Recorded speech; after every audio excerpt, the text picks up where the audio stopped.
El 10º trabajo, el ganado del gigante Gerión. Después de los sangrientos acontecimientos en Temiscira y de la conquista del cinturón de Hipólita, Hércules regresó a Grecia aún más temido y respetado. Cada misión impuesta por Euristeo, lejos de destruirlo, no hacía más que ampliar su fama por todo el mundo conocido. Al darse cuenta de ello, el rey decidió alejar al héroe lo máximo posible de la Hélade, enviándolo a los confines del mundo. Así dio inicio el 10º trabajo. Hércules recibió la orden de robar el ganado rojo del gigante Gerión, una tarea considerada imposible. Gerión habitaba la mítica isla de Eritía, situada mucho más allá del mar conocido, cerca de las tierras que hoy asociamos con la península ibérica. Ningún griego se había aventurado jamás tan lejos. Gerión no era un enemigo común. Era hijo de Crisaor y poseía una forma monstruosa. 3 cuerpos unidos se compartían una fuerza descomunal. Para proteger su valioso rebaño, el gigante contaba con 2 guardianes terribles, el pastor Euritión y el perro Ortro, una criatura de 2 cabezas, hermano del temible Cerbero, el can del inframundo. El viaje hasta Eritía fue largo y agotador. Durante la travesía, Hércules enfrentó el calor abrasador del extremo occidente. Exhausto, el héroe, en un arranque de furia, disparó una flecha contra el propio sol. Impresionado por su audacia, Helios, el dios solar, no lo castigó. Por el contrario, obsequió a Hércules una copa dorada, utilizada para cruzar el océano y llegar hasta la isla de Gerión. Al llegar a Eritía, Hércules fue confrontado de inmediato por Ortro. Sin dudarlo, el héroe batió al perro monstruoso con su clava. Acto seguido, derrotó al pastor Euritión, abriéndose paso hasta el rebaño sagrado. Pero Gerión pronto percibió la invasión. El gigante avanzó con furia contra Hércules y se desató una batalla colosal. El combate fue tan intenso que, por un instante, parecía que el hijo de Zeus encontraría allí su final. Para empeorar la situación, Hera, siempre vigilante y celosa, intervino una vez más, ofreciendo su ayuda al gigante. Al percibir la presencia de la diosa, Hércules disparó una flecha contra ella, hiriéndola y obligándola a retirarse al Olimpo. Libre de la interferencia divina, el héroe tomó entonces una de sus flechas bañadas en el veneno de la hidra de Lerna y la lanzó contra Gerión. El golpe fue mortal. El gigante cayó abatido, y Hércules finalmente se apoderó del ganado rojo. Sin embargo, el trabajo aún estaba lejos de concluir. El héroe tuvo que conducir el rebaño en un largo viaje de regreso, enfrentándose a ríos, montañas, ladrones y criaturas enviadas por los dioses para retrasarlo. Durante esta travesía, según la tradición, Hércules realizó uno de sus actos más legendarios. Al llegar a una enorme cadena montañosa que separaba el mar Mediterráneo del océano Atlántico, partió la montaña en 2, creando los célebres pilares de Hércules, hoy identificados con el estrecho de Gibraltar. Tras innumerables dificultades, Hércules finalmente llegó a Micenas con el ganado de Gerión. Una vez más, Euristeo quedó aterrorizado ante el éxito del héroe. El rey consagró el rebaño a la diosa Hera, en un intento inútil por reclamar algún control sobre la hazaña. El 10º trabajo había sido completado. Esta misión simbolizó mucho más que fuerza física.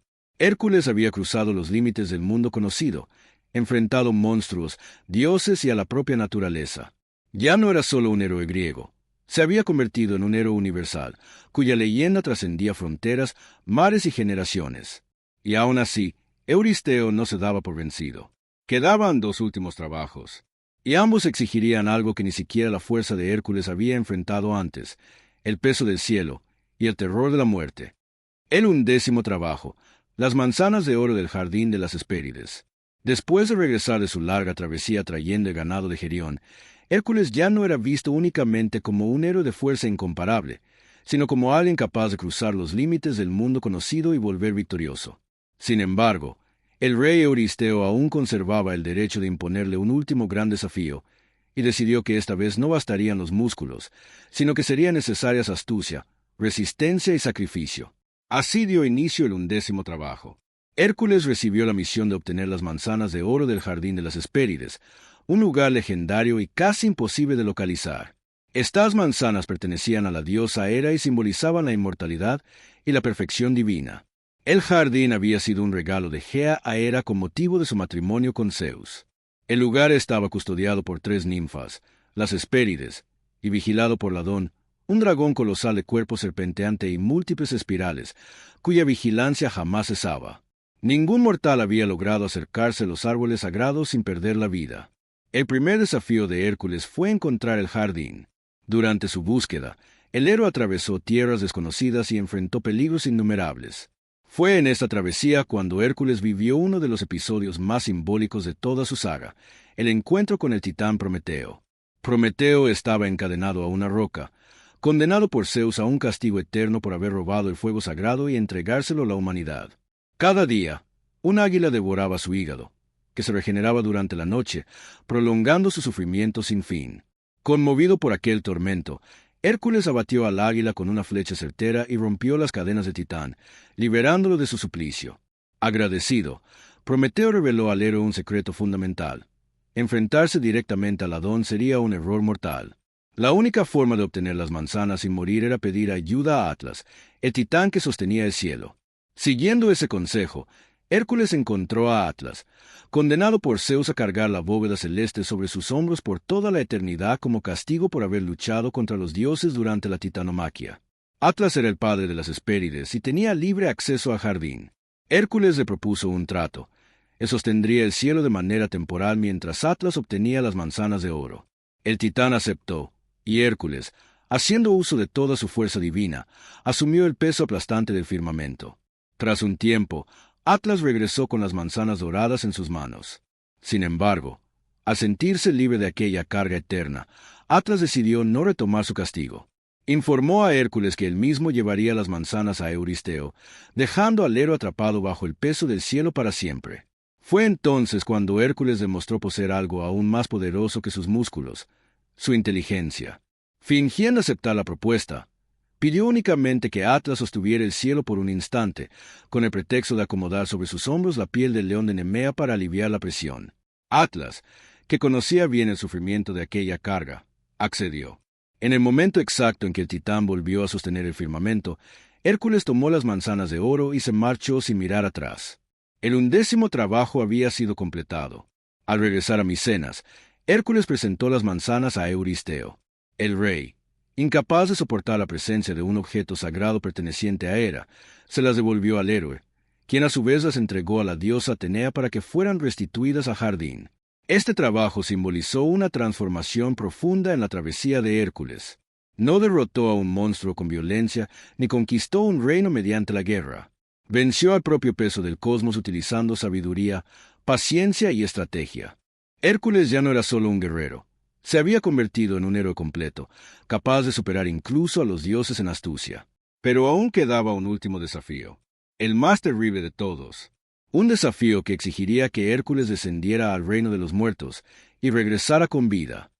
El 12º trabajo, Cérbero y el descenso al mundo de los muertos. Después de obtener las manzanas de oro del jardín de las Hespérides, Hércules había realizado hazañas que ningún mortal se había atrevido siquiera a intentar. Había enfrentado monstruos, titanes, reyes crueles e incluso el peso mismo del cielo. Aún así, el rey Euristeo no aceptaba la derrota. Le quedaba una sola oportunidad para librarse definitivamente del hijo de Zeus. Así fue impuesto el 12º y último trabajo.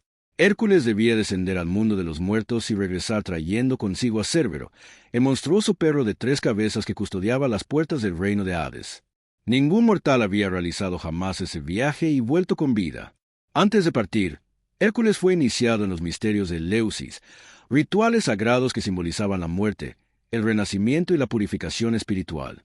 Esta iniciación era esencial, pues preparaba al héroe no solo en lo físico, sino también en lo espiritual, para enfrentar el reino de las sombras. Luego, el héroe se dirigió a una cueva secreta que servía como acceso al inframundo.